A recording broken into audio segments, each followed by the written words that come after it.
Welcome back to File Under Fire, a wrestling review podcast. I almost forgot the fucking name of the podcast during the intro. We're off to a great start, boys. Uh, my name is Brady. I am your host. Joined with me, as always, is Dom. Hey guys, I'm gonna be the first announcement that next week we're doing the special Salvia theme. All of us are gonna be on Salvia No, as we're we do the not. pod. I've been that way every week. I didn't know. Dude, that would probably be the worst pod because it would just be 30 seconds of like us Uh, moaning. And then it would be totally normal, except we would be really shook. Yeah. And Trying not to be Avi. sack scared. Yeah. Yep, Salvia. How about you?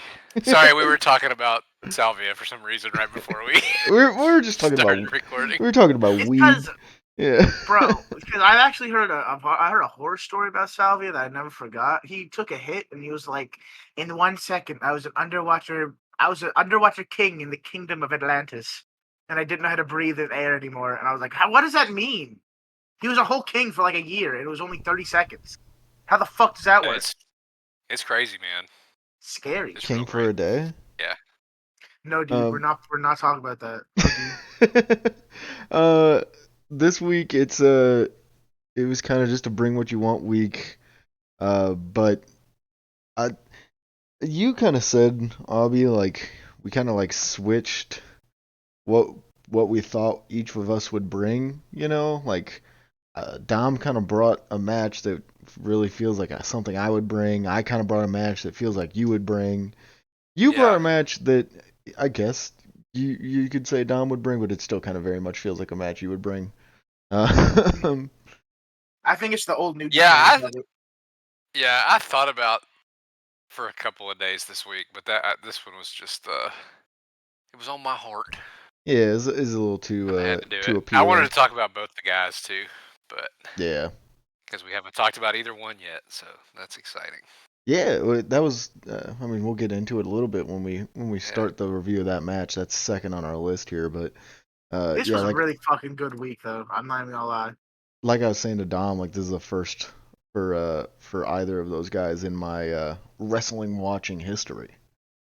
So that's kind of a special thing. I guess getting right into it, my match of the week is Arn Anderson and Steve Austin versus the Steiners from WCW 6192. Another fun little tidbit before we get in too deep.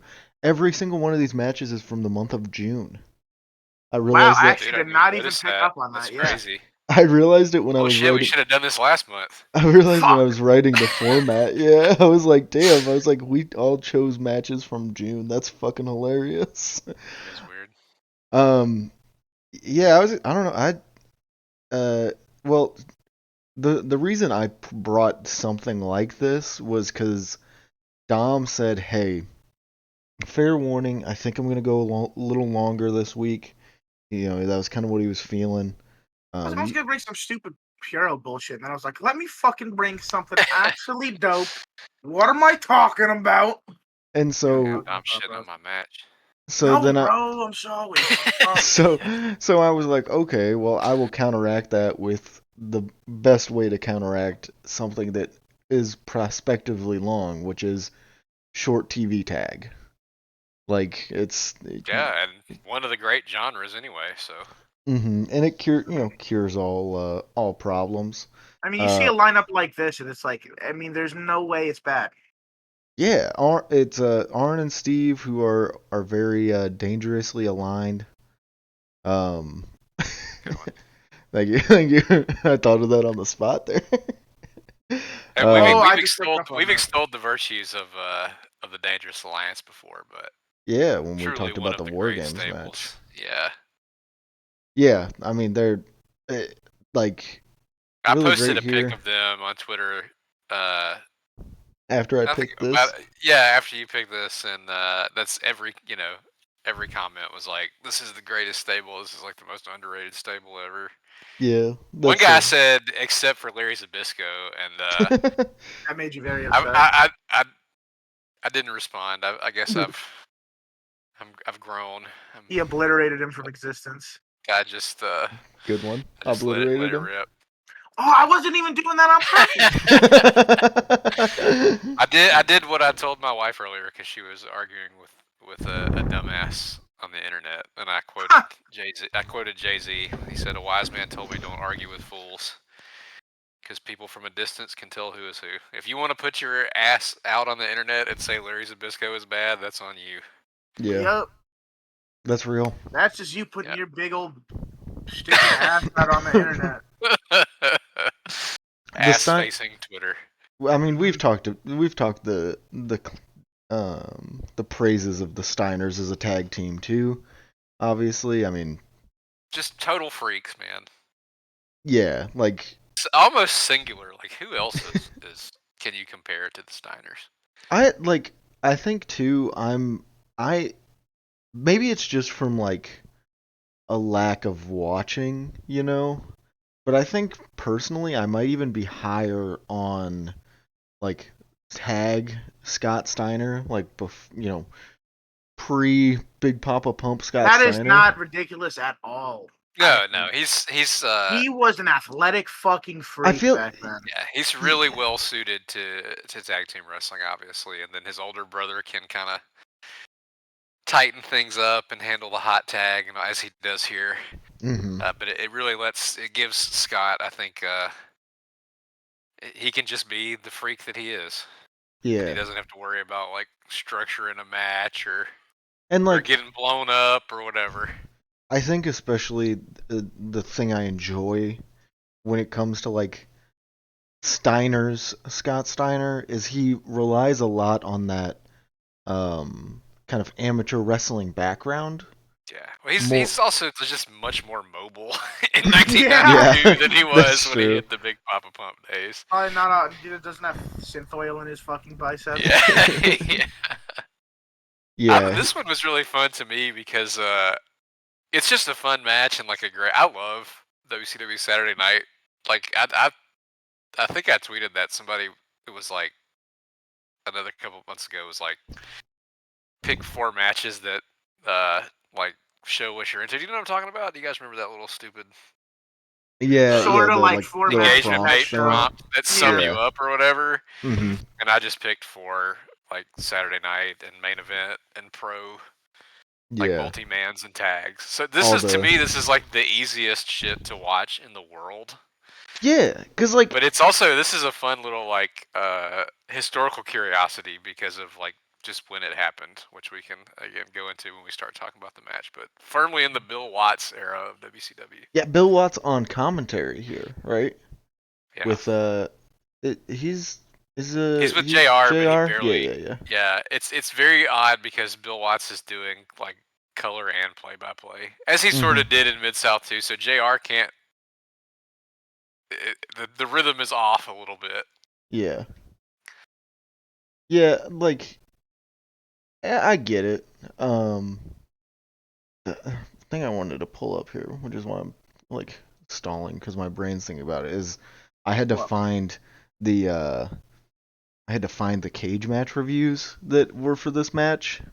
The highest rated this match is a 6 on Cage Match. I mean ridiculous.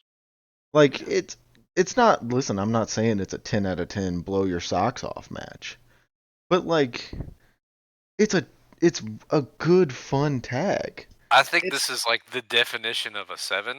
And I think that's good. A 7 is a good match, especially for like a 13-minute TV match. And really, like as fun as the match is, this very much feels like, to me, like it is designed specifically to get the rules over. Because Bill Watts comes in with the new rules, and to get like Ole Anderson over as like the new head ref. Yeah, that's like the main story of the match. I was gonna ask that. Is this at this point is Ole just a full-on ref? Yeah, I think they said. I think Bill Watts says on commentary this is like his debut as the head, as the senior official. Yeah, and he's in there obviously with Arn on one team, and he's like, this is a chance for him to show that he's gonna like enforce the rules, and that that he's really plays into the finish. Like, so it really feels like to me this is like a showcase for Bill Watts to like kind of get show over how what WCW is he's different doing. now. Yeah. Mm-hmm.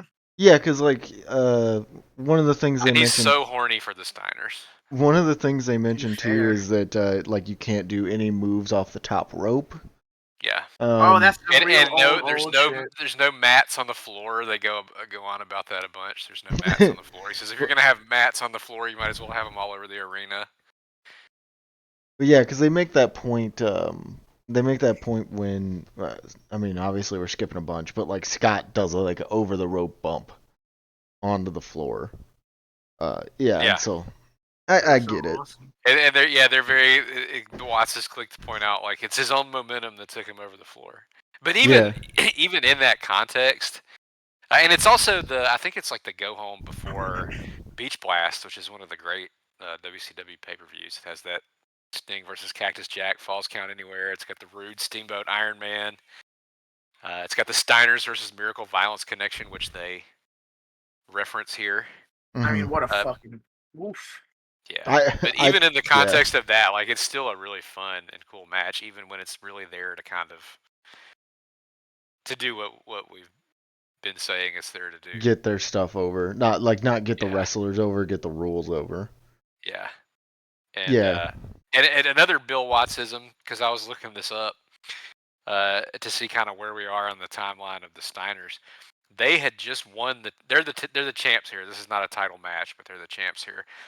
They had won the titles the month before from Arn and Bobby Eaton at a house show, which was a thing that Bill Watts was like. Oh yeah, like trying to basically really big like about. Yeah, he wanted to have not title everything changes has at to be house on shows. TV. Yeah, to make the house shows feel.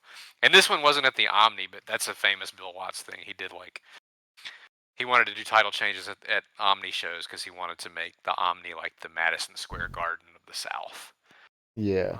So it just kind of shows you how, like, even by '92, he's like a little behind the times in that regard. Yeah, because I mean, like their Nitro isn't around yet, but like No, they're still like their this TV. is the flagship show. Saturday Their night was TV, the yeah, their TV mothership. product definitely has like a definitely has a path. You know, like it has a clear. Like you can see, like, and you can watch this and go, yes, I can see how you got to Nitro from here. You know what I mean? Like this is like I love the aesthetic of this era of Saturday Night. Mm-hmm. It's so good. I mean, obviously, kind of getting in the match review here. I really enjoy, like, they're not paired off necessarily. They kind of go straight into working. You know, there's no like, first half is like a feeling out process or anything of that nature, right? Where it's like, I feel like you see that a lot in longer tags. Or even sometimes short tags where it's like, all right, two guys get paired off, they get the feeling out process, and then like things go haywire, and it's sprint for however long, however rest of the match. They don't really do that, right? Like it starts with Arn and Scott, and they have a great like exchange, whatever, but then like, and Arn's kind of getting the upper hand. And so then Rick comes in and he starts working over Arn and like gets the upper hand, and then Austin gets in, and then that's when Rick like really starts working over is when he gets in the ring with Austin. And like Austin does the little dog taunt to him. That shit was so fun. I was like, you're taking your life into your own hands, dude. Yeah. Dude, Austin with the gay little tights. Literally rainbow color. But I think that's like the Steiner's MO in this period, which is why like they're so fun and easy to watch. Like there is not a lot of fat or bullshit. Like they get to it.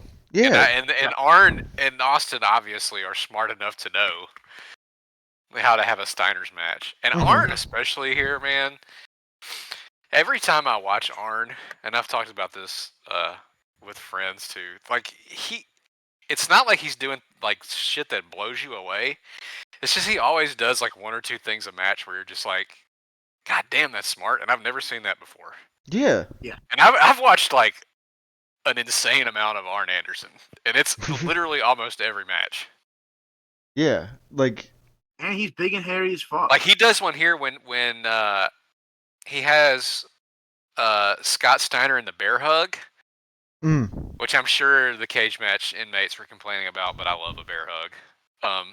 Even here, I mean, they just he's struggling against it. Rick is trying to get the tag. Do what? They kind of complain about rest holds mostly. Okay. I love the bear hug, but Scott breaks it with like clubbing forearms, you know. And as he's going down, Arn drop toe holds him, so he can't get the tag. I've never seen that before or since, and it's just like a little simple, brilliant thing that Arn does to like maintain control and keep him from getting the tag.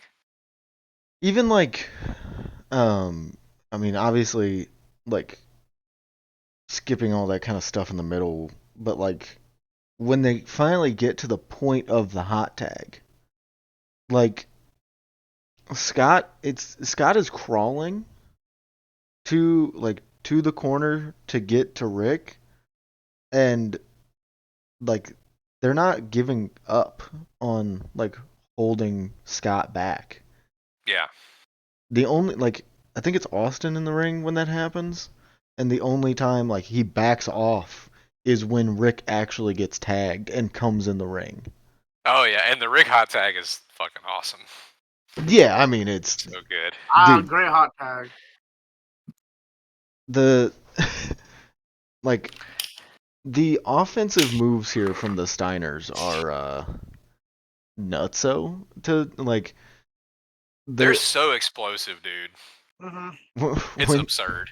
When Rick does the power slam on Austin, I love when he makes him jump first. It's awesome. Dude, he's like, he is so like Austin is so high, so high. He like, you almost think that he's not going to go back down with him. Is the best way I can describe it. Like, he just like has him launched into the air. It is pretty picture perfect. Yeah. Yeah, and I like, God, the Steiners are so cool. I could watch them just hook people around all day. Mm-hmm. Oh, 100%. And then like I also. What? What's up? Oh, I'm sorry. I was just gonna say, Bill Watts. He's very much. He feels like the libertarian Gabe Sapolsky on commentary here because he's like over explaining everything so hard. But he talks about how kicks with the flat of the foot are legal, but kicks with the toe are illegal, which I've never heard in my life. Never, ever. And we'll talk about Ricky Choshi later. He would be fucked if that was 100%. that was a rule in Japan because that's like 80% of his offense. That's like most of. But I thought that was very funny when he's going on about the rules and how I've never heard that in my life, that you can kick with the flat of the foot but not the toe of the boot. Austin would be fucked too. Yeah, like I've heard. Yeah. I mean, you know, no closed fists, or yeah, you know, stuff like that. But like you said, I think this is very much a getting the story over kind of match. You know, like there's you have a lot of stuff too, especially towards the finish, that is kind of Ole kind of putting his foot down, I guess. Like, no, you didn't get the tag. No, you didn't get the tag. Get to your corner. Blah blah blah. Like, Ole looked old as fuck in like 1970, so I don't know how he made it so long. Dude, he looks like the same here as he did in 1970. Yeah, he looks exactly the same. Yeah, my fault, guys. Arn looks coming worse. He's coming off one of like the worst booking runs ever too. His fucking booking the year before this was so fucking ass. He was the booker. Okay. Yeah. That sounds butt as fuck. Dude, it's horrible. You go from like before he comes in to like constant angle. He's one of those guys as a booker who's like, you can only have like one or two angles at a time. Mm-hmm. You know? Yeah. So it did not work in like the early 90s. Anyway. No, like I was gonna say. Go ahead. One of my things that I like about the Steiners is that, like, I don't know, I feel like not a lot of workers like them personally, so there's always that chance in a match that one. It's like Wonder who's gonna throw the first like "fuck you" shot. There's a couple know? of those between Rick and Austin. I was thinking, man, Austin and Rick probably do not fuck with each other at this point at all. Yeah, like there's a couple like towards the end. It's after Rick, like I think it's after he hits either the power slam or the Steiner line, and he's like, instead of pinning him, he's gonna give him an elbow drop, and Austin like does the little kick up. Oh, dude, that was awesome. I love that counter. He kicks him right in the face. Yeah, and then like Austin gets up and they kind of start like punching each other, and I swear that Rick tags him a couple times in the face, like just a little. Well, you know, both those guys are game, man. Yeah. They can trade shots. Dude, and then like I don't know, like something so simple of like Rick hitting a sunset flip pin. I was gonna mention that it's been so long since I've watched a match where it's ended with a sunset flip that it was like, oh, nice, that was fun. I like that. Yeah. That's definitely one of those things where it was like it's after two tags that aren't seen, where it's like it's Bill Watson trying to get over the rules and Ole, but it makes Rick look like a good and smart wrestler heading into that Miracle Violence Connection match at the. Makes him look smart when he's definitely not smart at all in real life. Yeah. Well, did you see all those numbers all over his gear, dude? What like he just likes math than we are. He just likes to count, I guess. Fuck it. I've never figured out what that is. I remember when Braun Breaker wore that, and everybody was saying it was like Steiner math. Yeah, I think we've talked about this before on the pod, but yeah. Yeah, I think so, because I'm pretty sure they were wearing the number singlets in the match that I brought the last time with the Steiners. Oh yeah, the Power Warrior and Hawk match. Yeah. Which it's and I do like too. I think I like it more when the Steiners are wearing two different singlets than when they're matching. I like to think that Rick specifically put the 2 or whatever on his ass cheek to accentuate it. Dude, I mean, he has a crazy. Taking a doo-doo like a number 2. He has a crazier ass. I swear to God. He doesn't have to accentuate his ass, dude. We've talked about that before too. No, Rick Steiner is one of the most caked up dudes of all time. Bro, I'm just saying, in the Hellraisers tag, I remember specifically his ass was so big that it distorted the number 2 on his gear. Yeah. It made that shit look like it was number distracting. 3. It was distracting. It was jiggling. Yeah. It was literally jello jiggling. Yo, you want to talk about something distracting that I thought was fucking wild. So like there's a point where Arn has Scott in like a hammerlock, and Scott like bridges up. And like you can see Scott's chest just expanding. And I was like, whoa, that's fucking gnarly, because you just see like 2 abs like on the top just popping out of his singlet. This is before he got like too big. He looks like a fucking Terminator here. Yeah, he still looks insane. Yeah. He would probably kill me. He would probably bite my head off. I don't. Yeah. He would just pick you up for a Tiger Bomb and then just let you go like. Oh my god! Him hitting the Tiger Bomb in this too. Oh. That's I love again this era of the Steiners too, because I swear to God they would like initiate a suplex or a throw without having any idea like what it was. Yeah, like he's just like, I'm gonna do a double underhook and pick you up, and then like however you land, I'm strong enough that I'm gonna just toss you. So you better pray. How do you think he learned the Tiger Bomb? Like, what, you know what I mean? Like, you think he was like studying? That's a good question, man. Because he came up in like Memphis, maybe. I mean, something like that. Rick was in before him, right? But he didn't. He wasn't like he didn't start in Japan. I just gotta figure they were like watching tapes or something. I mean, you would think, because this is still like 92 is fairly early into his career. I think. Yeah, he started in fucking. He debuts in '86 according to Ye Olde Cage Match. Scott. Yeah. Okay. Yeah, his first like real shit is in Memphis. So I doubt he was seeing Tiger Drivers in Memphis. I mean, his first tour in Japan, it looks like, is 91. Yeah. So like, but they were already doing that shit when they got there. Like when they showed up in Japan, they were already doing that stuff. So, I don't know, man. I just think that's another thing about Steiner, Scott Steiner in particular, that is like, it's easy to lose sight of because he's like one of the funniest fucking people to ever live. Like unintentionally. Ric Flair. He was like a really innovative offensive wrestler. He fucking invented the Frankensteiner. The screwdriver, which no one else does. Thank God. I love that move, but like, goddamn. Bro. Yeah, it feels like every time he's like, I'm gonna try and hit this in a more deadly way. I mean, like they're not going all out here, but like, I mean, I think obviously that's kind of one of the biggest complaints of the cage match reviews on this is like, oh, well, they're not going super hard, blah blah blah. It's like, well, yeah, they gotta wrestle Dr. Death and fucking Gordy next night, right? And they already had, also, it's a dangerous alliance tag, dude. Arn and Austin are kind of holding them down. They're good, smart wrestlers, right? They're preventing them from I don't know, all over the fucking ring. Yeah, like you can bitch about like having like a rest hold segment, but it's built around the commercial break and shit. Like, I don't know, get the fuck out of here. Just how it works. Yeah. What are you watching 1992 Saturday night for?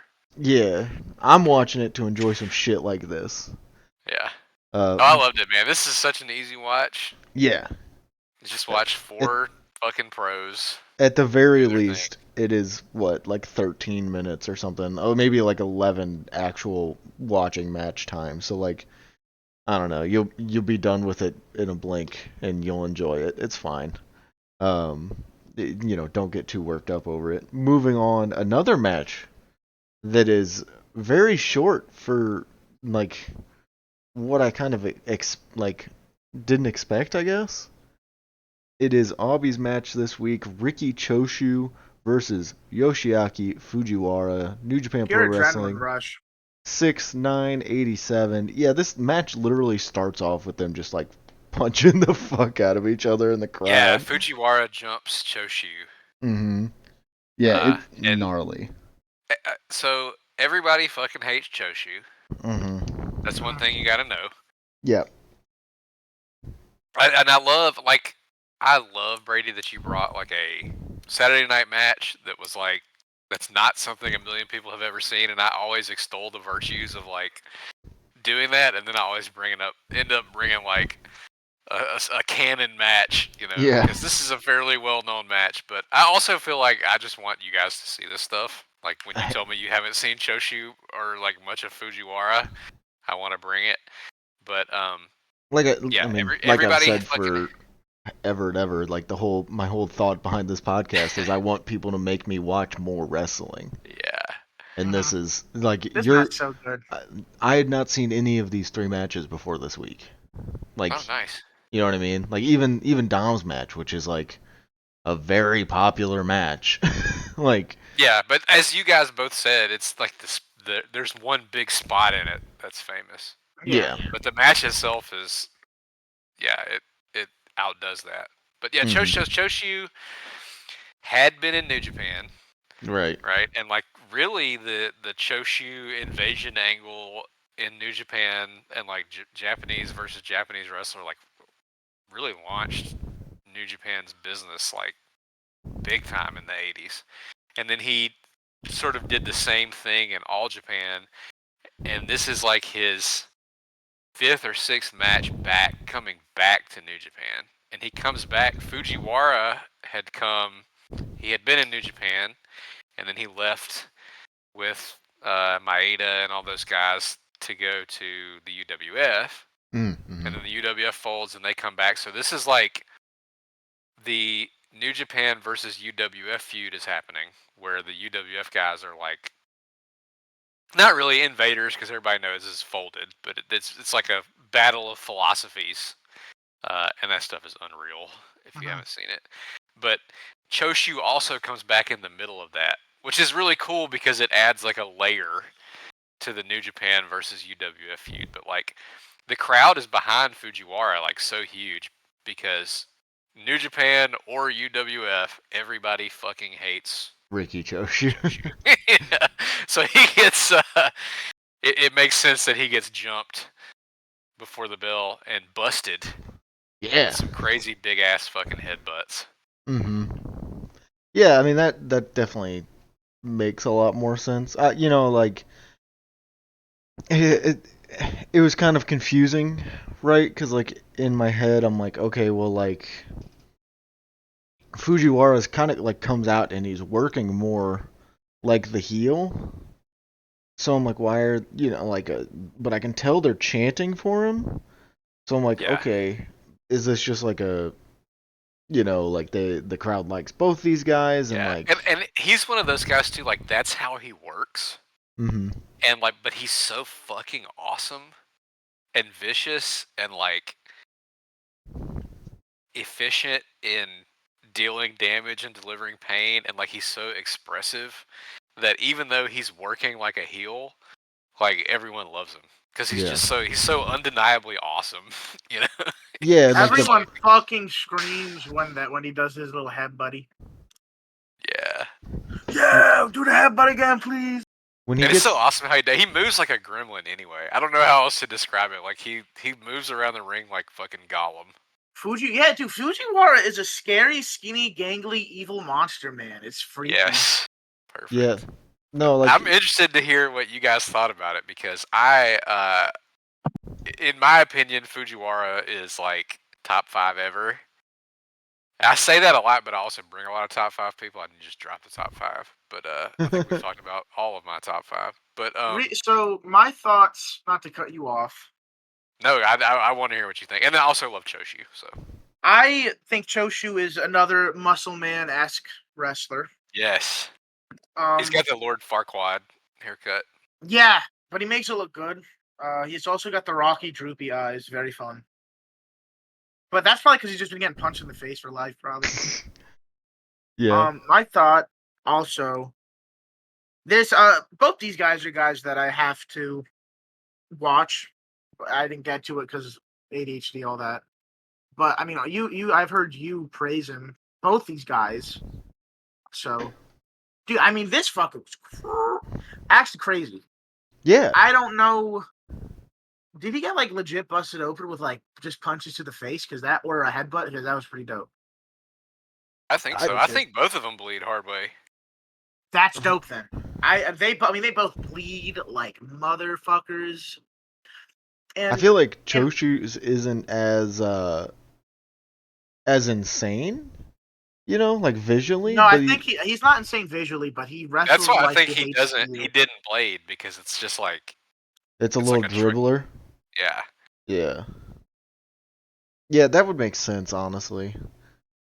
Go ahead. But yeah, both these guys, like Fujiwara is like a just a like insane like master wrestler who can hurt you in a million ways and like a great defensive wrestler, and Choshu is like like a slasher movie villain where he just like keeps fucking coming and he's like always moving forward, and he's very portly like one. Yeah, awesome. Yes, it works out very well. Dude, like, I don't know how to describe it really, other than like, it is kind of just the two.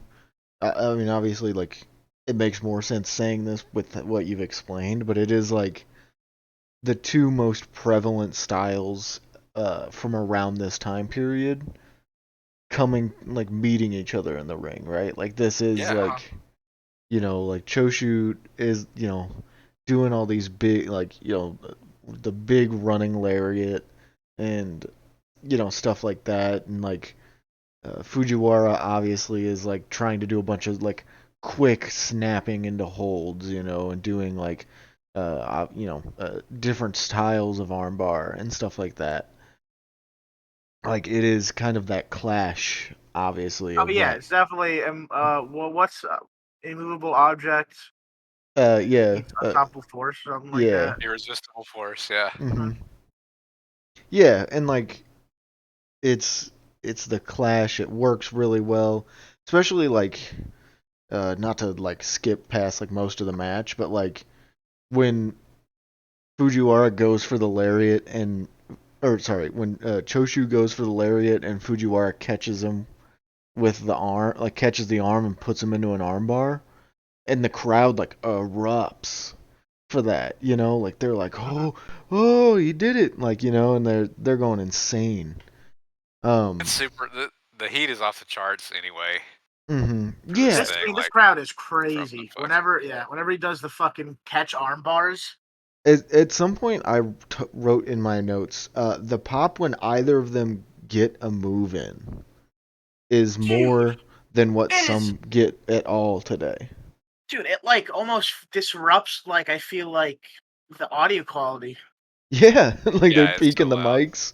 Yeah, but they're going crazy for everything. Yeah, I love the response early on when Fujiwara hits the pile driver, and he goes to pin him, and then he pulls him up.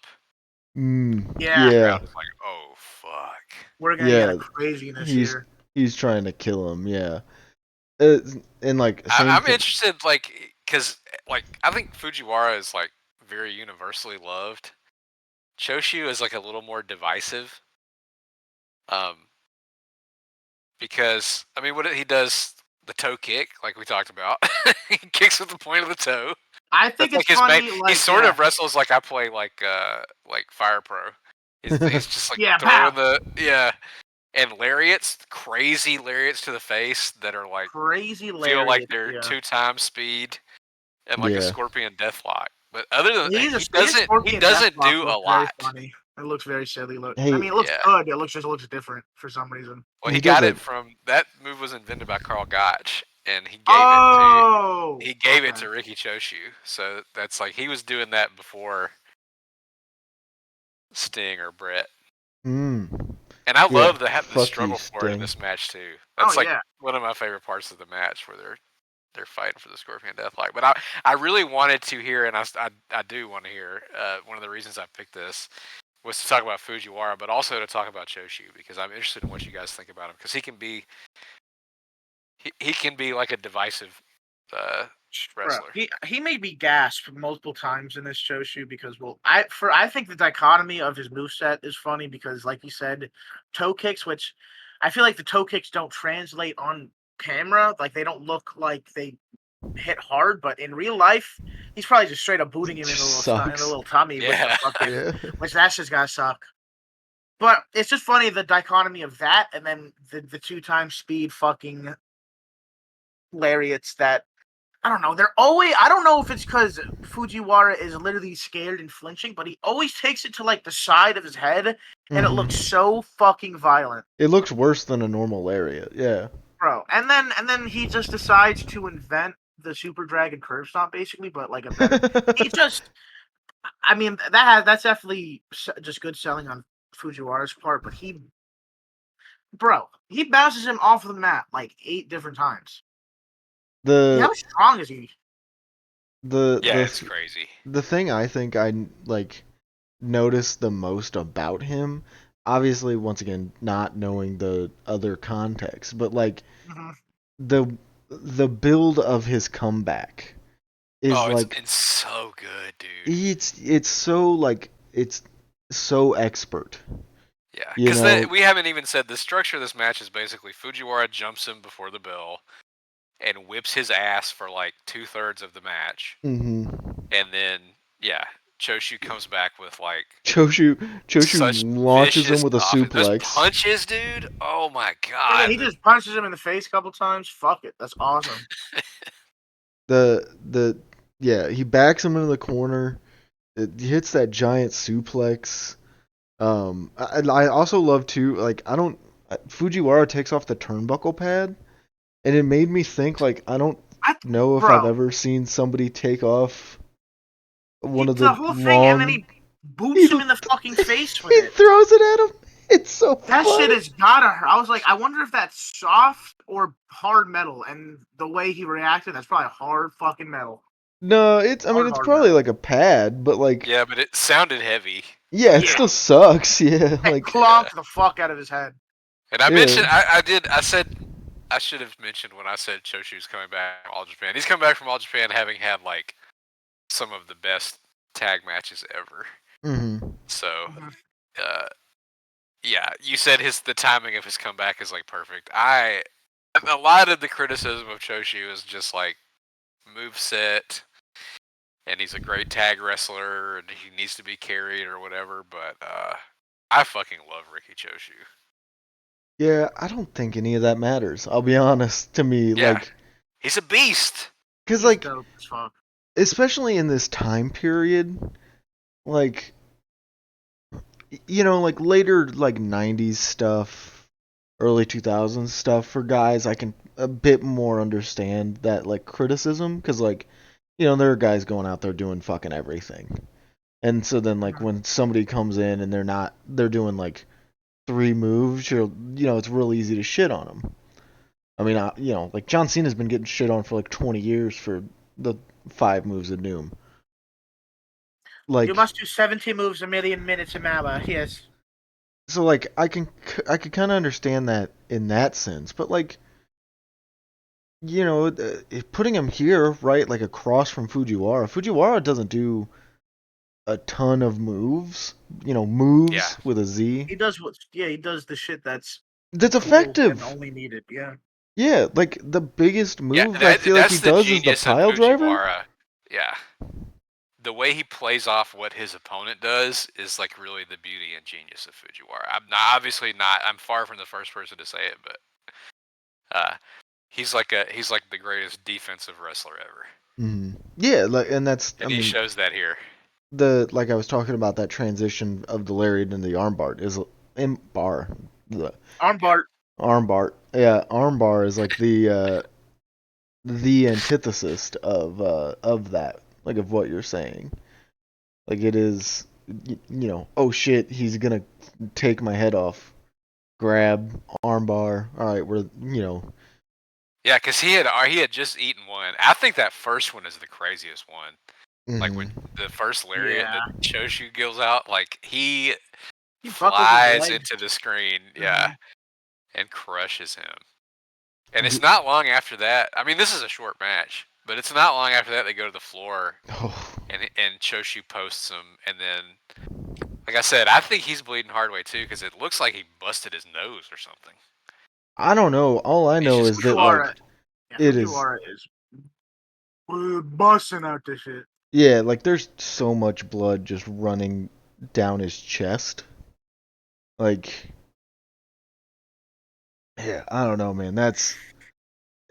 It's insane. And like then he eats, like, I guess doesn't eat, but like he takes 2 like more disgusting lariats, and like Choshu's ready to like knock him out with a third.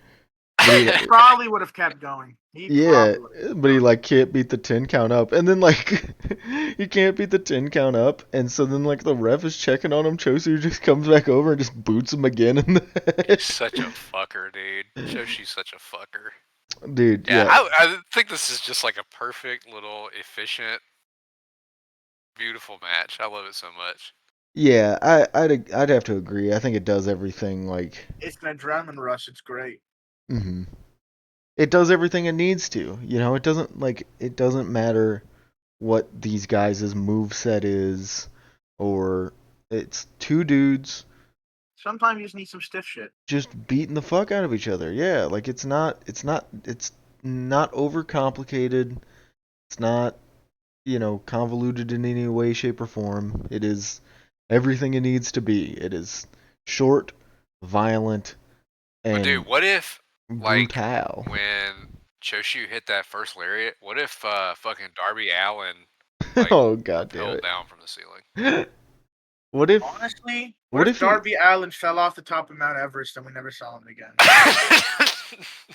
That shit would not even as a hater. I just think that would probably be a big headline.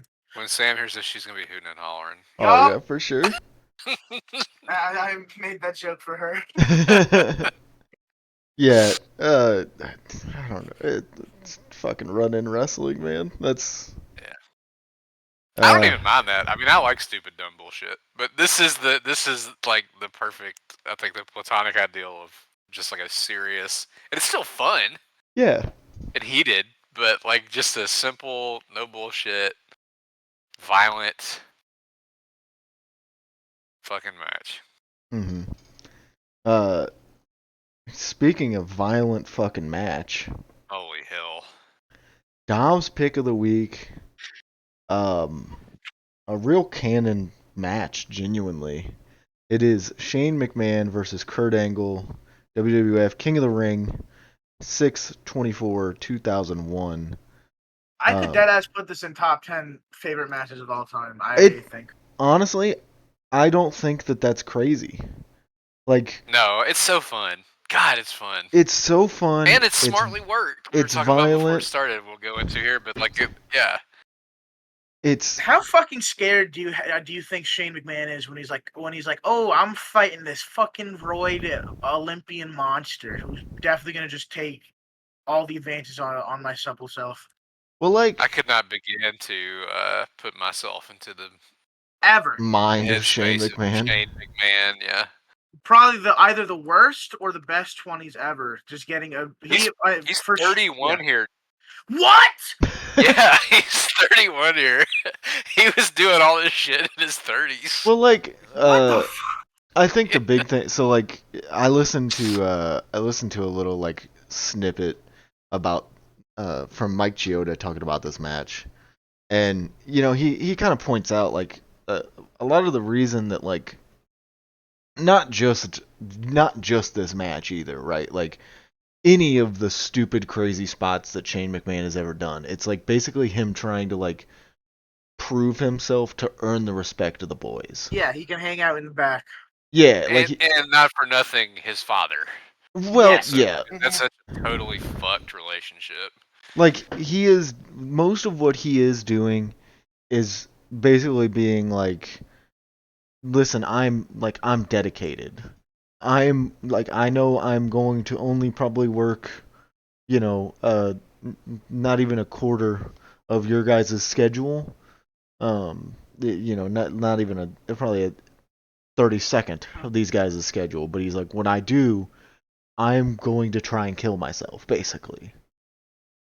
And so I mean, he probably almost died several times in this match. Yeah. Like he should have not finished this match realistically. And like you were saying, it's a built well. But it's kind of amazing to me. So, I mean, Kurt obviously is like a few years in here. But like everybody kind of always talks about how like Kurt coming from amateur wrestling to professional wrestling, he got it really quickly. Like he figured out how to do the wrestling part, that was all pretty much second nature. He just had to kind of learn how to do a few different things. But like he learned just pretty fast to not take himself seriously. You know what I'm saying? He is like totally okay with looking like the jackass in most matches. Yeah, that's the Angles, strength. I feel. Speaking of his reputation, I'm not breaking any new ground by saying this, but like a lot of the blowback on Kurt Angle, I think in recent years, is that like he's talked about as some great technical wrestler because of his amateur background, and he extremely was not. No, but I do think like he wasn't a technical wrestler at all. But I do think it's funny here, which technical wrestler is a meaningless term anyway. But this is like the most amateur wrestling I've ever seen him do in a match. Yeah, which is Shane McMahon. I would not say he's a technician. I would say he's a guy who has a background and he uses it to fucking smother you. Yeah, like the biggest. He's kind of like Choshu. He's like a fucking freight train. He's like, dude, he's so intense, like aggressive, yeah.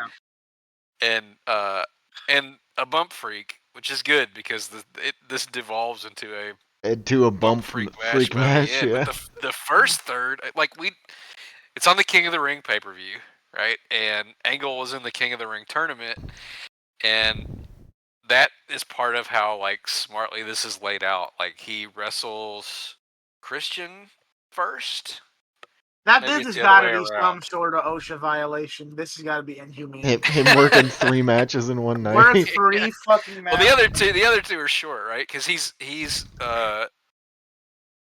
Christian is whipping his ass, and Shane interferes to help Angle win, so that he then has to wrestle another match before he wrestles him, right?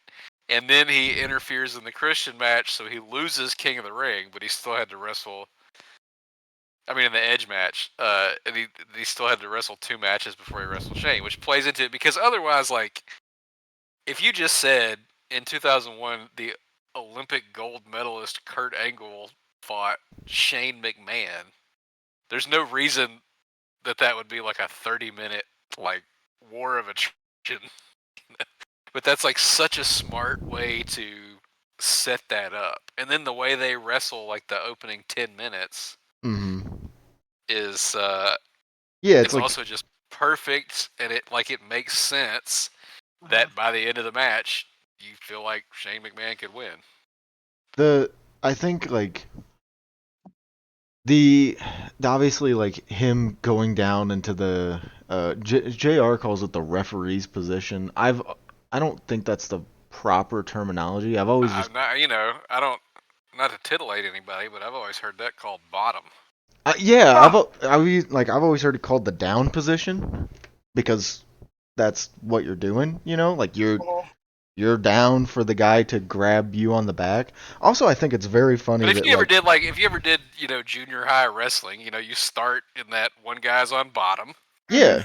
One guy's on top, and then you touch your nuts together, and then you go nut to butts, and you try not to get a boner. The first one's crazy, because like it's as soon as Shane gets his hand like around Kurt is blasting off of his back leg and rolling over. I'm like, holy shit! That is so awesome. It starts with, as it should, even though he's already wrestled too much, Kurt Angle is doing a Scott Snyder impression. He is just hooking Shane around the ring and beating his ass. Yeah, he does like the damn like spin around on his back and shit. Yeah.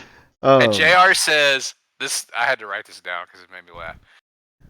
This is not about amateur wrestling unless Shane McMahon is going to be stretched in all sorts of weird connotations. Yeah. Whatever that means. I was like, did he say connotations? And he means that's so that immediately makes me think are you saying he's going to be stretched like sexually? Yeah, nuts to butts, as we said. But maybe. I think JR, it's like just like Bill Watts was horny for Scott Steiner. I think JR is horny for Kurt Angle, so that makes sense. Dude, honestly, probably yeah. Another thing on commentary is they keep calling Kurt Angle a superhero, which I thought was fucking amazing. He's the superhero that keeps beating up this little boy. They keep calling him a superhero. 31-year-old little boy. 31-year-old little boy. I mean, he does have a little baby face, in fairness. Yeah. Well, he's probably had like facial every week and shit. Yeah. Rich bitch.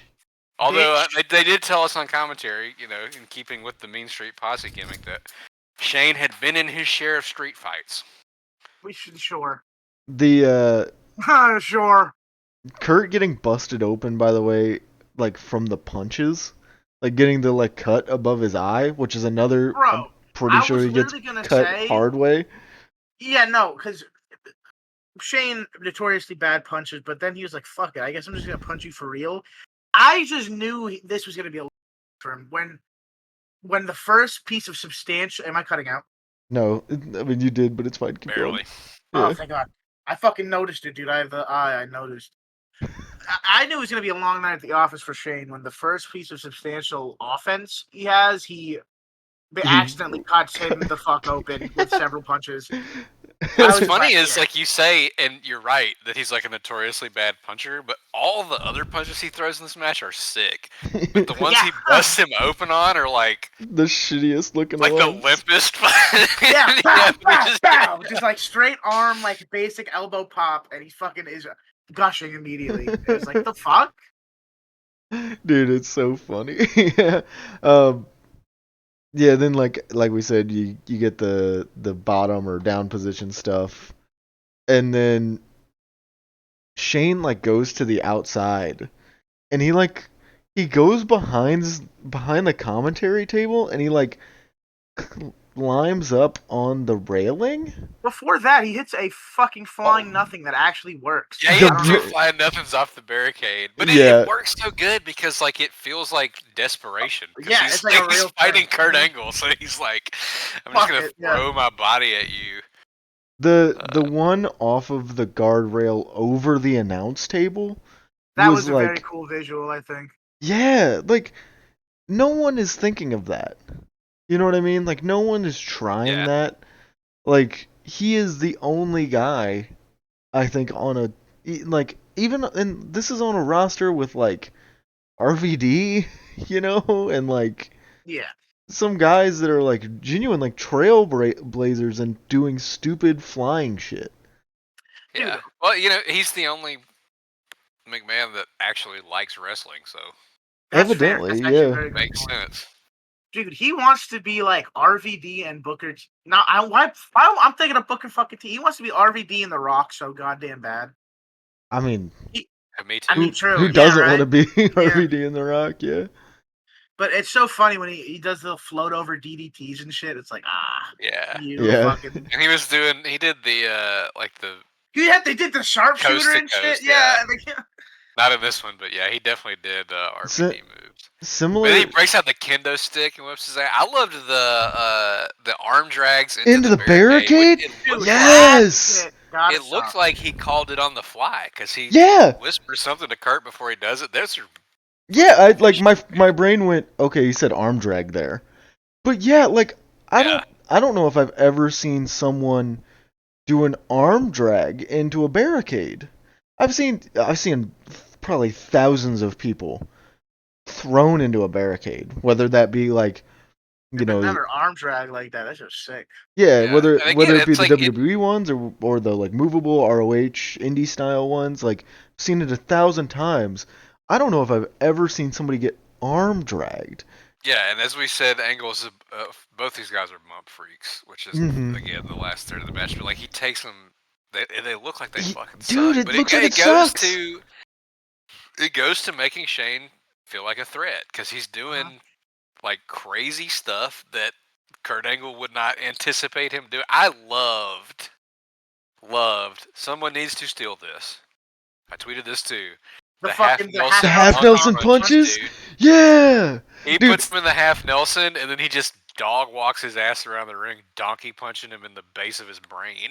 That's a piece of evidence for like, this is one of those matches where like every little thing is fucking is cooler than the big. Well, not all the big things, obviously, but I was just gonna say like even the little things are intense and stiff. Like when Kurt Angle is trying to like escape from like some sort of submission, I don't remember, but I remember he straight up just kicks him in the head twice. Like the little things he does, those Taz cross faces where he holds his fucking head up.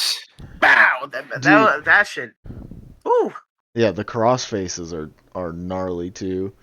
Yeah, like I did think I was like, if the day ever comes where I become a wrestler, I am stealing that fucking half Nelson. Yeah, I'm stealing half of everything from Shane McMahon. Yeah. So the problem is somebody would steal it and do it like every match, and then it wouldn't be special. Yeah, it wouldn't be as special. I mean, it makes sense. Like you got him with the half Nelson, just bash him in the back of the head. Doesn't matter, dude. Nobody puts people in half Nelsons anymore. Neck, right? Motherfucker. Yeah.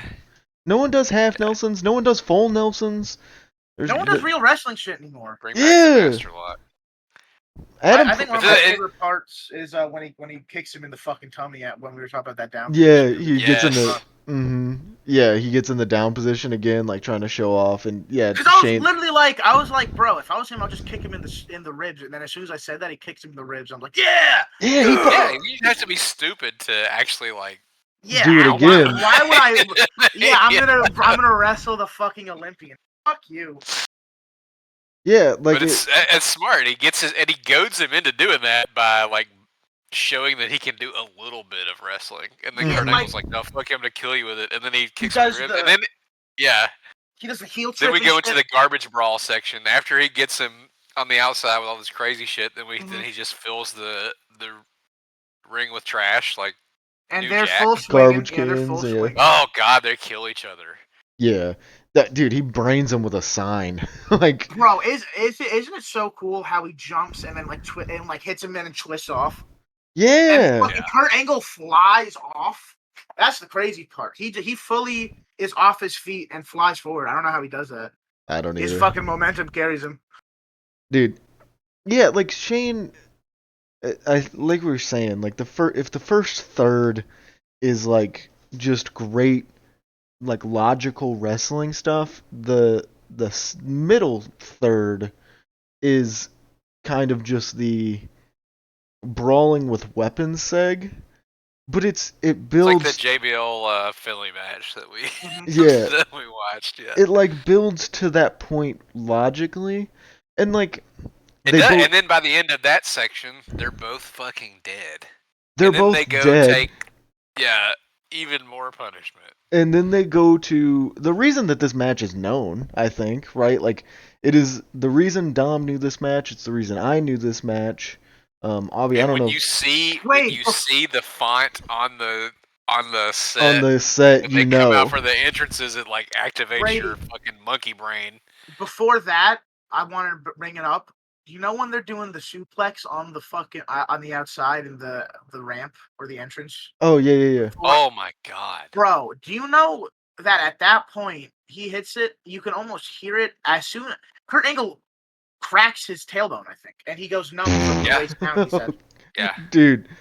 I didn't know that. Yeah, bro. That for me is when the match.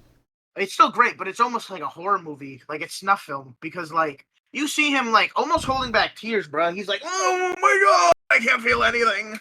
Yeah, it's like the first part, as we talked about, is like perfectly laid out and like awesome and funny.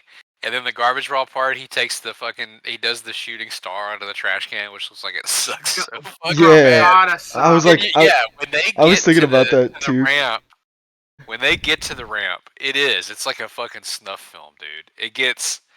I cannot believe that they used real glass. Well, it wasn't supposed to be real glass. Didn't plan to, but like. Yeah, it's supposed to be sugar glass. Like it was supposed to be able to break easier than it did. But they cut some to shit though. I'm not saying it's real glass because it doesn't break and he lands on the concrete. No. I think Kurt himself said that the production people fucked up. It was supposed to be sugar glass.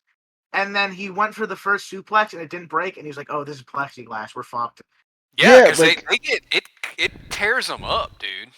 Like Mike Chioda said it. Such an uncomfortable sequence because it's 2 head drops, and then brain to concrete, like 12. Wow. It sounds like Gallagher smashing a watermelon, dude. I'm so fucking old. Sorry, I have no idea what I'm talking about.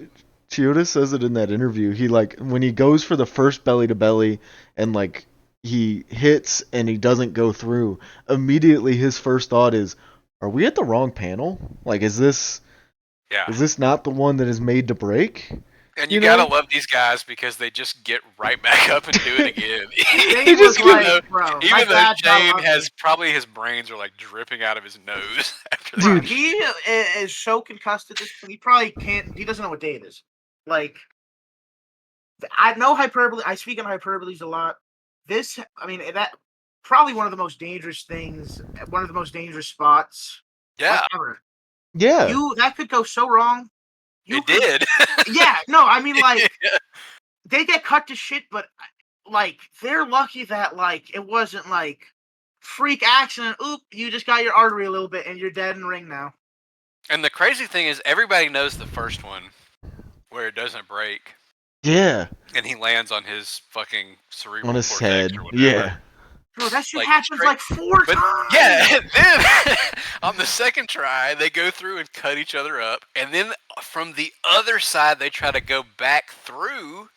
And he fucking the same thing happens. The same thing happens, and then he tries it again, and at least on the fourth one, no, it's not even the. It's not even Irish whip. No, so he they try to go back through. So the first one is the famous one. The second one they go through. Then they try to go back through the other side. The third one it doesn't break. The fourth one it doesn't also break. doesn't break, but Angle at least like catches him because he anticipates that it might not break. So his fucking brain doesn't hit the ground again. I mean, and so then the last time he just decides like I'm just gonna ram you through this, like you, with dude. my full Olympian strength. Brady said before the pod that Kurt said that he did that because he was truly so exhausted. I mean, he he just had nothing to he couldn't even pick him up to try and throw him again. He was just like, fuck this. I mean, that just speaks to the fucking gas tank bullshit of Kurt. I mean, he is full on overhead body picking him up, tossing him. You know what I'm saying? Yeah, and it makes sense too. He's like the way that he works. He's got to be exhausting his adrenaline. Mm-hmm. So that by the time they get to this point, there's just no adrenaline left in his body. But then they still go for 5 or 6 more minutes. There's still a couple crazy more bumps in the ring. He fucking puts him on this goddamn box cart, to. Bro, I had to take a screenshot of that because he is so bloody. Like the back of his head, it's almost like he's wheeling a corpse into the funeral home. That casket would have been more appropriate, yeah, for sure. And I wrote it down at this point because I had been thinking at the whole match. Something that we have not talked about. Paul Heyman is one of the most annoying commentators to ever live. Shut the fuck up. God, he was awful in this match. Awful. Well, you see, if I was him, fucking Daffy Duck. Yeah, you can tell. The whole time too, I was like, why the fuck is he on commentary to begin with? What the fuck happened? Well, this is the Alliance storyline stuff. Where Shane has I wasn't watching. Owner of WCW. Yeah, this is the invasion. Yeah, I don't know. I wasn't watching. They fucked the dog so hard on. Yeah, so Shane has snuck. I was even a year old at this point, by the way. Oh, I was driving. I was 11 months old. I was finger blasting people behind the abandoned textile factory. The mandatory Ob is old segment. Yeah. He's. God damn it. It does not worth going into, but yeah, there's a reason that he's there. But it doesn't save how fucking annoying he was here. No, not at all. So annoying. Makes you, honestly, if anything, it makes you appreciate Joey Styles' ECW commentary. Oh my god, how bad do you have to be? Yeah. So bad that it makes you yearn for Joey Styles. Crazy that he somehow also became an even more annoying person, Mr. fucking Heyman. But somehow he cannot ruin this beautiful work of art.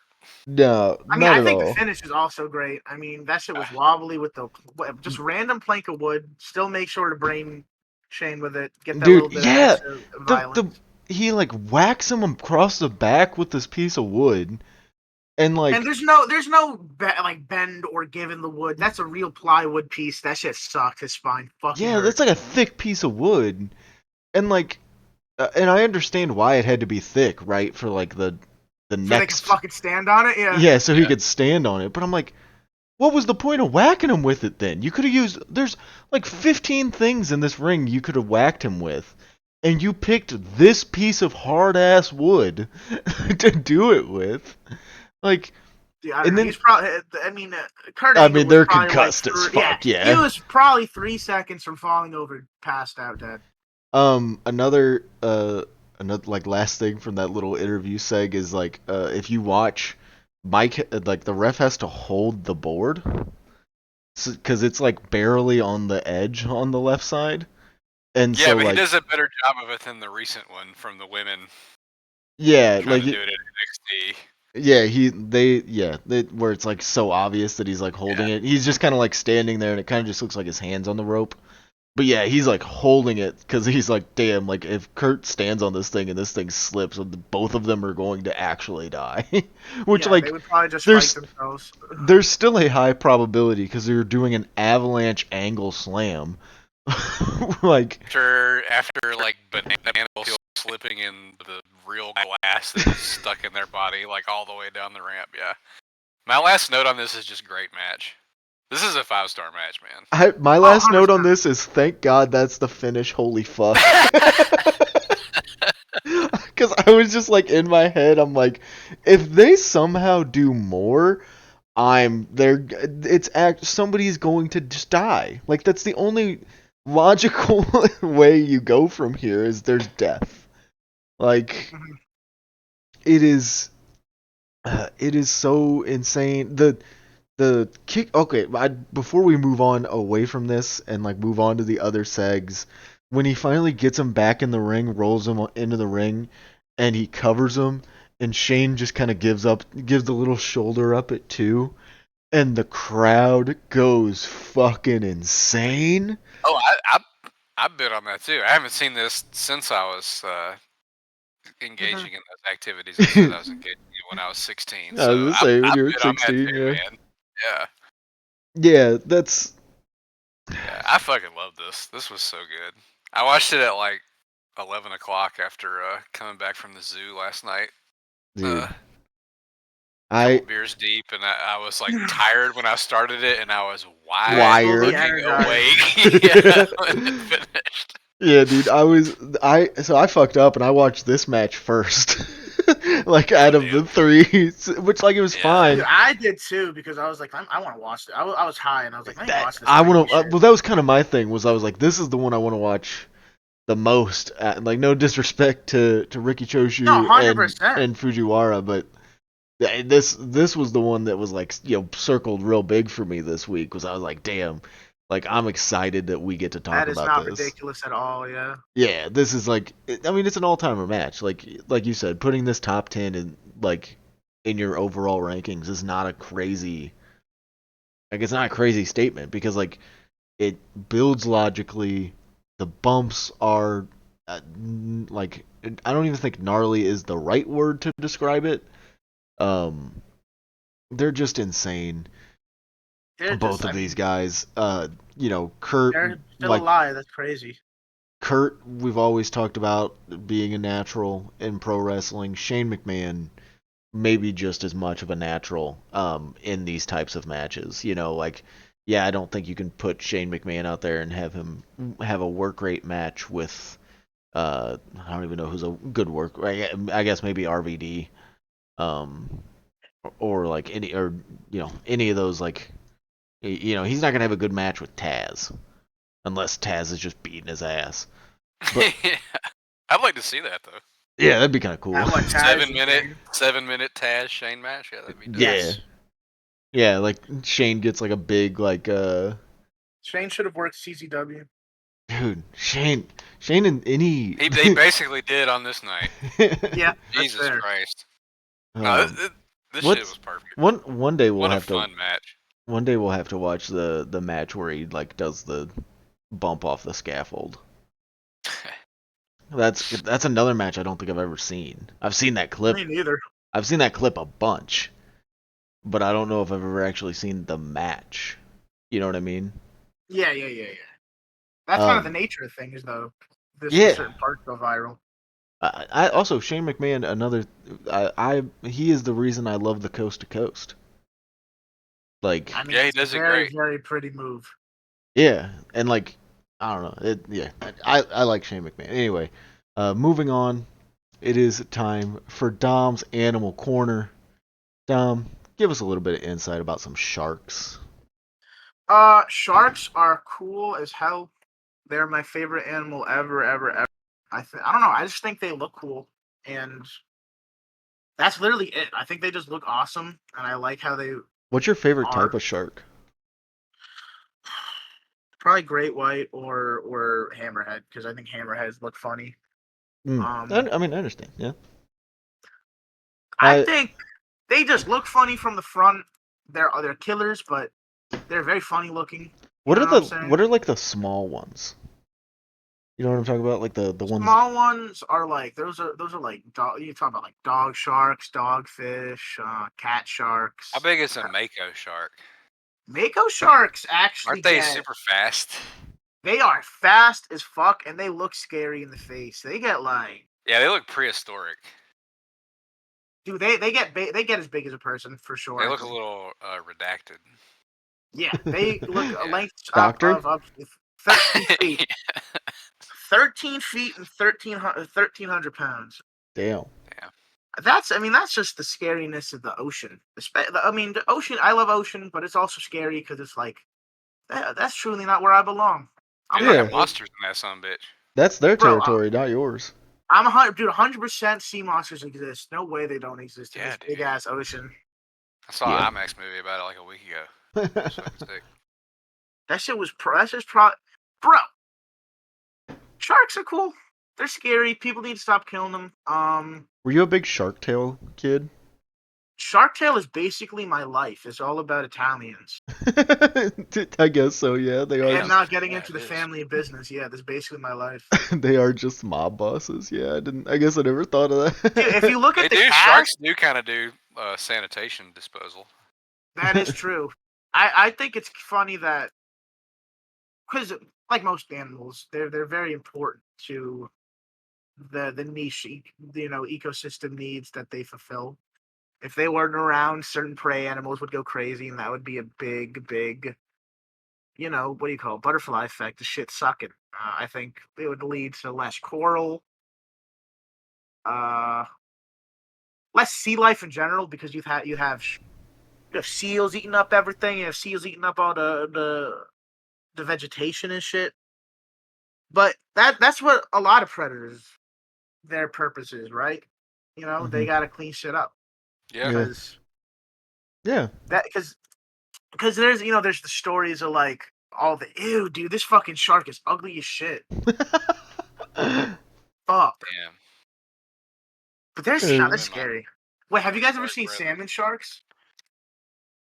They're just like salmon sharks? Yes, they are. They are just like Pacific Northwest sharks that they're very closely related to great white sharks, but they're smaller and they eat salmon. Oh, that's kind of sick. They're dope. I fuck with them heavy. And they kind of look stupid, and I fuck with that. That kind of looks like mush. It does. It does. Yeah. It's hilarious. And then, like, obviously, it looks like he just farted. Dude, he just ripped ass. Mutt's also always looks like he just farted. He probably did. Pressure sharks are legendary because, like, why do they look like that? Obviously, guys, this will be posted on the Twitter for all the very important animals. All these shark pictures, yeah. Mm-hmm. Sharks are awesome. They will. I hope they live forever. I hope they're. I have not checked up on their conservation status on the multiple species because I get sad if it's fucked up. That's understandable. Did you see that manatees are off the? Are they? Now? Yeah. Fuck yeah. Yeah, that's sick. I was pretty hyped about it. I saw that at the IMAX theater too. I was gonna say you were telling me before because I live in Alabama. I think you were telling me before Dom joined the call about going to the zoo yesterday. Dude, I love the zoo. I like the zoo more than my kids like the zoo. I thought he was gonna stop that at more than I like my kids. I like the zoo more than I love my family. Yeah, I could just chill with the gorillas in ours. My family. I tried to climb in with the snow leopard. That poor fucking snow leopard. It was like 100 degrees outside. What are you doing? Why do you have a snow leopard in Chattanooga, Tennessee? They better fill that bitch up with. They better get shit. Put him in AC. I should have fucking let him out. Can you get shipments of snow? Probably. I mean, yeah, cause there are ski resorts. Oh, they had a Kona ice truck there. They could have fucking. I don't think that's the same thing. Nah, but like. I need to do that, man. All you gotta do is buy Kona a truck, ice, buy an ice maker, some fucking sugar water. Probably costs like 25 cents to make, and you can sell them some bitches for like $5 a pop. I'm gonna do that. I'm gonna quit teaching these dumbass, brain dead teenagers and go sell sugar ice. Sell them snow cones instead. Yeah. Yep. And I would do that, and as I was doing that, I would have an ice bath going and into the tub. Yeah, I did that last week too. How good does it feel? Incredible. Yeah, my wife got me a spa day, so I did the. Oh yeah. you were steam talking bath into the you were ice talking bath. about that a little bit because you said you got Got a deep tissue massage. Got a yeah. little oil check. Yeah, you're. You got the full thumb up there? Fuck. Yeah, dude. That's scary. I That's like your off button. almost don't want to move on because this is funny. Like sometimes I'm just like I did not. Let me apologize to the Porch Creek tribe. I did not get penetrated at my. He did not actually get any fingers up his butt. You did. No You did fingers were in his say. ass. You did say the lady that gave you the massage though that did like put like twist you up like a pretzel and Oh, like. dude, yeah, I felt like she was. I felt like I went to the Florida territory and said I wanted to wrestle, and fucking Eddie Graham locked the door behind me. And Bob Roop. Oh yeah, Bob Roop came in and said, "I'm going to Yeah. fucking kill you. I have to protect this business, dude. I'm sorry." Yeah. The merch. I don't know if you guys. I just need a back Probably massage. not, because you're not old. But have you ever had a deep tissue massage? No. Yeah, they like. She was like cracking cartilage, bro. It hurt like fuck, like in the moment, but I still feel good from that shit. Like I've had like. Go get one more. I've had my girlfriend, rub my back or whatever, but like I've never. No, dude. This is like. You need some real trainee that just. Yeah. Yeah, they're like digging their elbow like into your fucking spinal cord. Yeah. Yeah.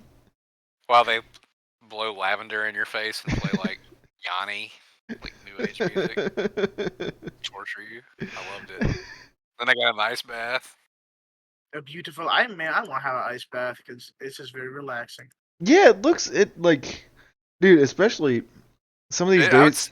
It's exhilarating. I wouldn't say it's relaxing, but yeah. Some of these days when I get back from work and it's like, damn, 100 degrees outside and probably like 5-10 degrees hotter in the warehouse. Like some of these days an ice bath would be like just amazing. Like that sounds like just cool off my core, Mm-hmm. Yeah, that'd be amazing. I guess moving on, we're just gonna sit here and bullshit forever. Talk about my week. I went to the zoo. I got a massage. Yeah, I worked all week. Hey, I went to the Lost Sea. You guys ever heard of the Lost Sea? The largest underground lake in North America. Whoa, that's crazy. It's down in a cave.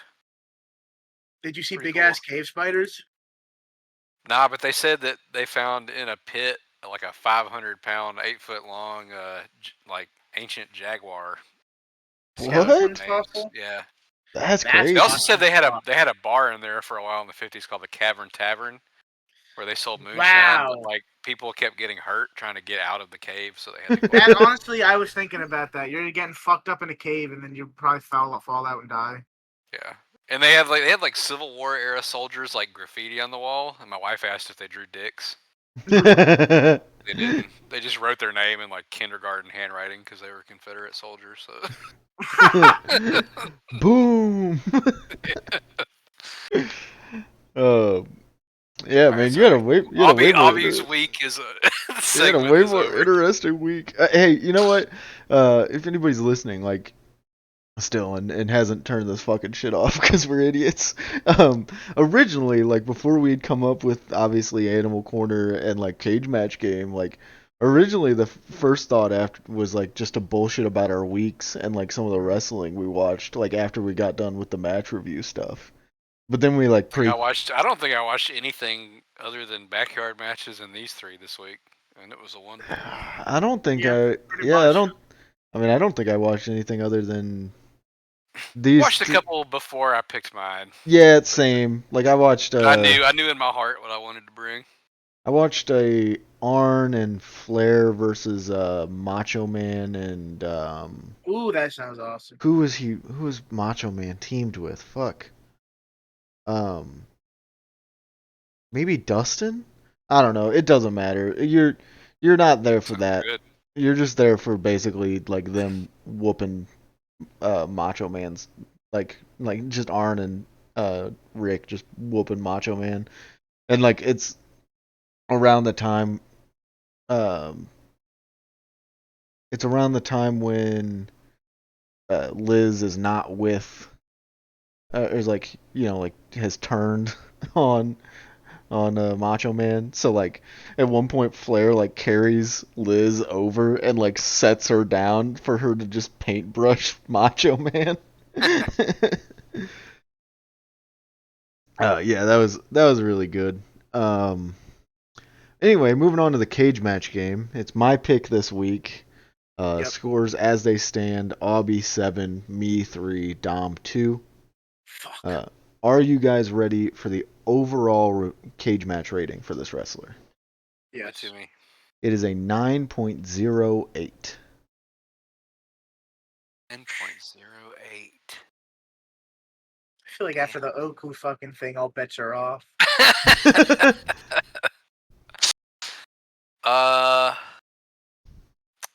Mercedes Moné. It is not Mercedes Moné. Almost. I mean, shit. That would have been a dope guess. She's probably got some Fed haters dragging her shit down. I'm scared now, bro. Is this shit Will Ospreay?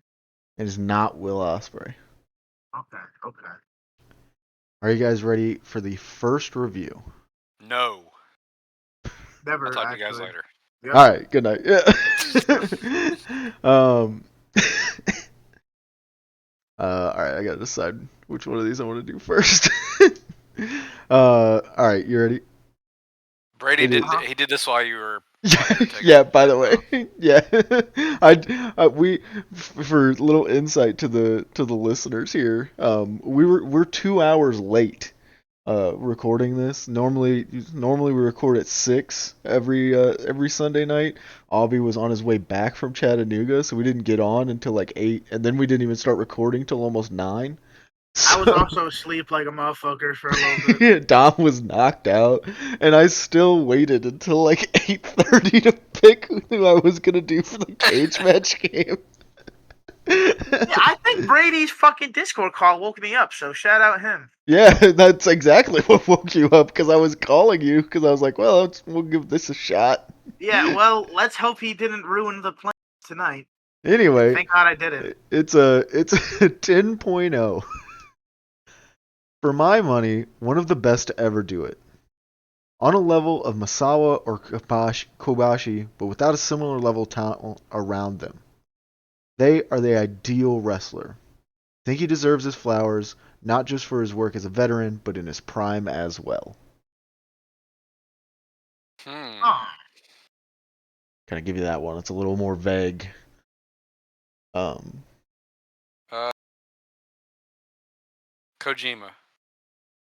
It is not Kojima.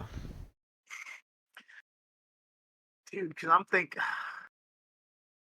The old Dom's answer. No, it wasn't. I'm trying to think of like what nerd would like compare some white guy to Masawa and Kobashi. you're probably way more on the right track. Yeah, that's what I'm trying to think.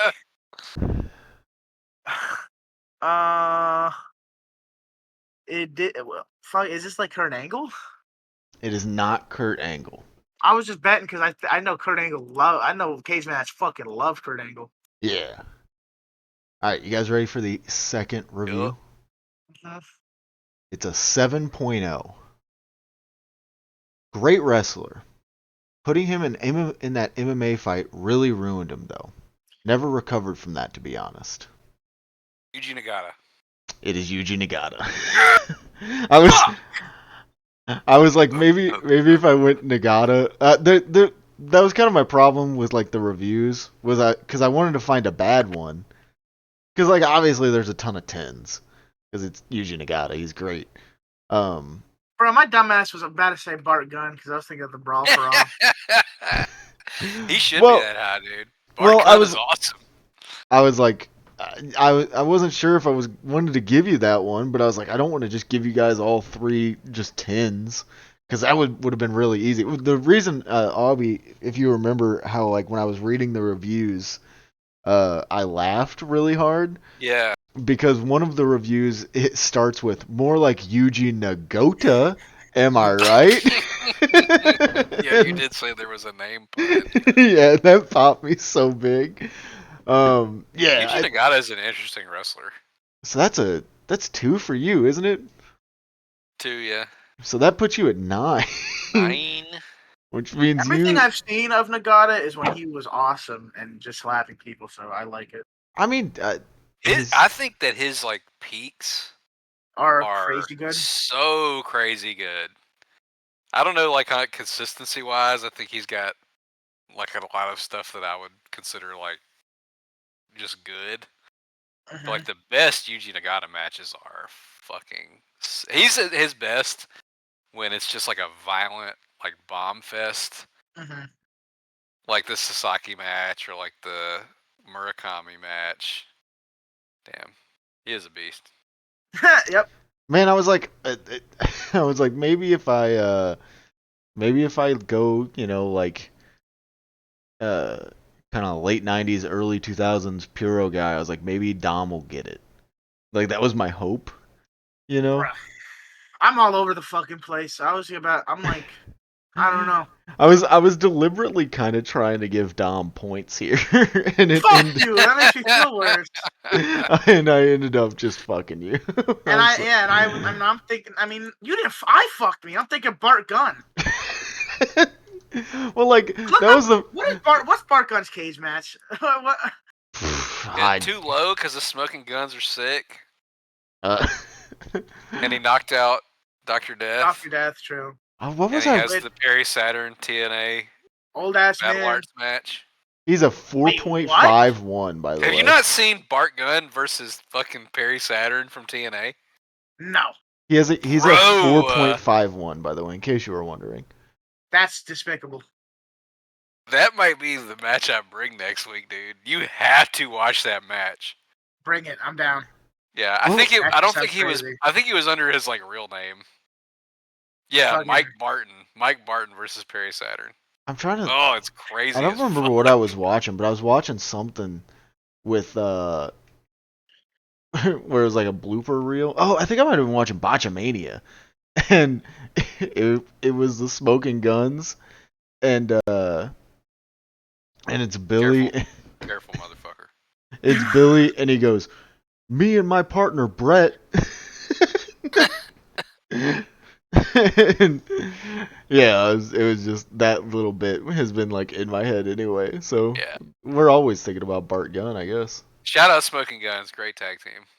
I don't think I've ever seen.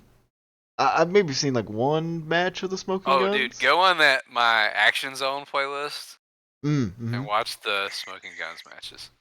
Hook you up. Yeah, really good, really good. Super underrated tag team. Yeah, that's. I mean, it's two guys that like are known for different, like for not that tag team, right? You know what I'm saying? Like they have an awesome. I may have talked about this before too, but there's like a random WWF tour in the mid '90s where they go to Germany.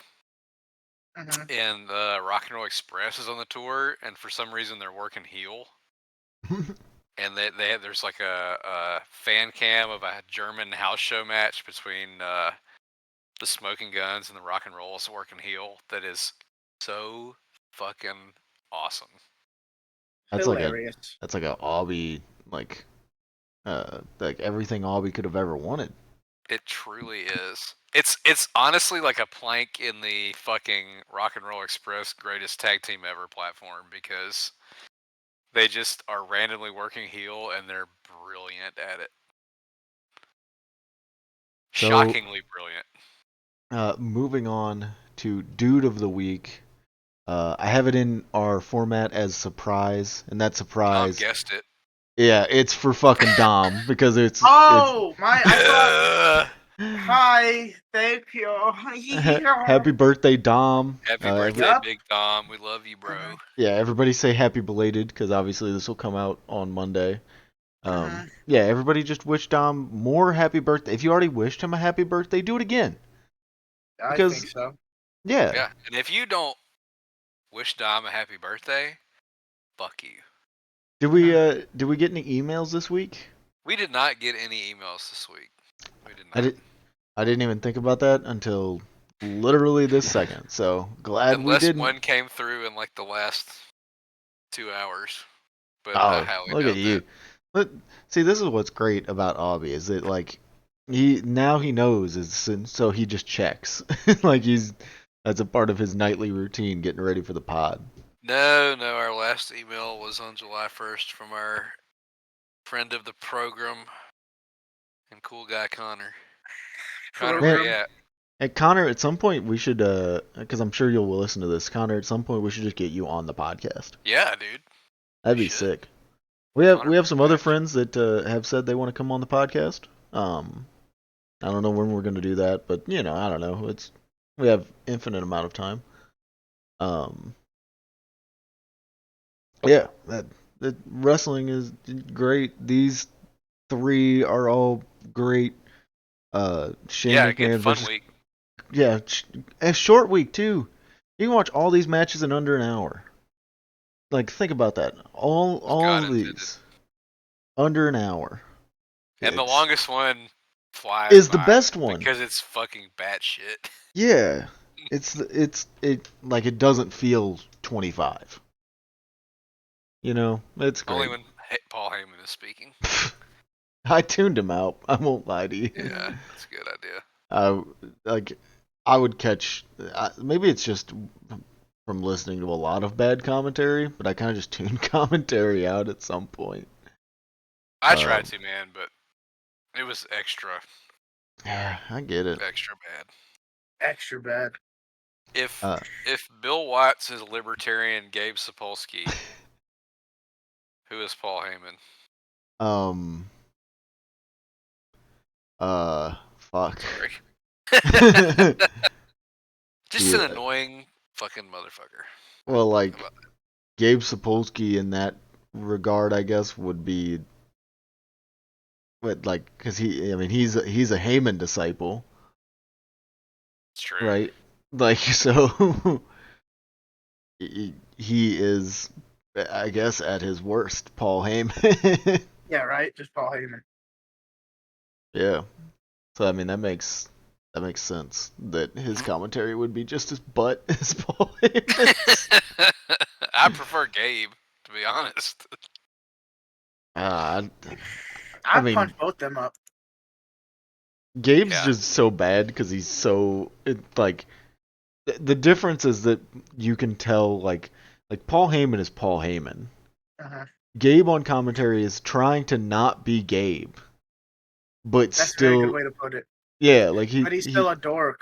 He's always trying to be like, like, oh, I'm whatever, Jimmy Bauer or whatever the fuck his, commentary gimmick was at whatever time, and like he's still trying to like, still talking like, he knows that he's booking the show, and like the angles and everything. It's a real fucking idiot. Anyway, thanks for listening to the podcast. If you want to send us questions, comments, concerns, anything, send us an email at fileunderfirepod@gmail.com. Like, comment, subscribe on this video and any future or previous videos, or podcasts, or whatever the fuck you want to call it. And yeah, go check out Yard Subject to Change.